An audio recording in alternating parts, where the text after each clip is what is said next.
Notre page santé à présent, vous ne le savez peut-être pas, mais certains déodorants utilisés quotidiennement contiennent de l'aluminium, une substance efficace et qui ne serait pas sans danger.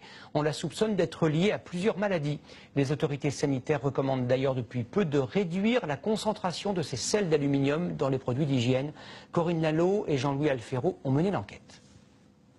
Il faut parfois une loupe pour découvrir la présence d'aluminium dans les déodorants antitranspirants. Mais son effet sur la santé est désormais bien documenté. Les autorités sanitaires françaises aujourd'hui disent que la sécurité sanitaire des consommateurs n'est pas assurée en conditions normales d'utilisation avec les antitranspirants.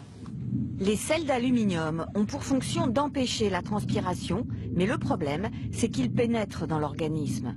Ce sont les docteurs Guillard et Pinault qui l'ont démontré grâce à cette salle blanche de l'hôpital de Poitiers. La découverte s'est faite avec le cas d'une femme qui souffrait d'une grande fatigue sans savoir pourquoi. Cette femme utilisait un antiperspirant tous les jours, elle l'a utilisé pendant 4 ans. On s'est aperçu que l'aluminium était extrêmement élevé dans le sang, extrêmement élevé par rapport à un être humain normal. Et on lui a dit d'arrêter les antiperspirants.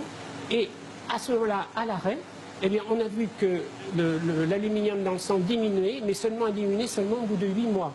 Une preuve irréfutable que cet aluminium dans le sang venait d'un antiperspirant. Il fallait ensuite comprendre comment se faisait le passage de l'aluminium. C'est cette peau humaine qui a servi pour l'expérimentation. Sur peau intacte, le passage était faible, mais sur peau épilée ou rasée, il était important. Et là, on avait 6 fois plus d'aluminium qui était passé aussi bien dans le derme que dans l'épiderme. Donc on avait prouvé le passage de l'aluminium privilégié sur une peau irritée ou une peau qui était légèrement lésée. Une fois dans l'organisme, l'aluminium circule et peut se déposer dans les os et même dans le cerveau en traversant la barrière entre le sang et le cerveau. Il est toxique pour les cellules. Pourtant, de leur côté, les fabricants de cosmétiques estiment que rien ne justifie une remise en cause de leur pratique. Ils n'ont pas désiré répondre à nos demandes d'interview.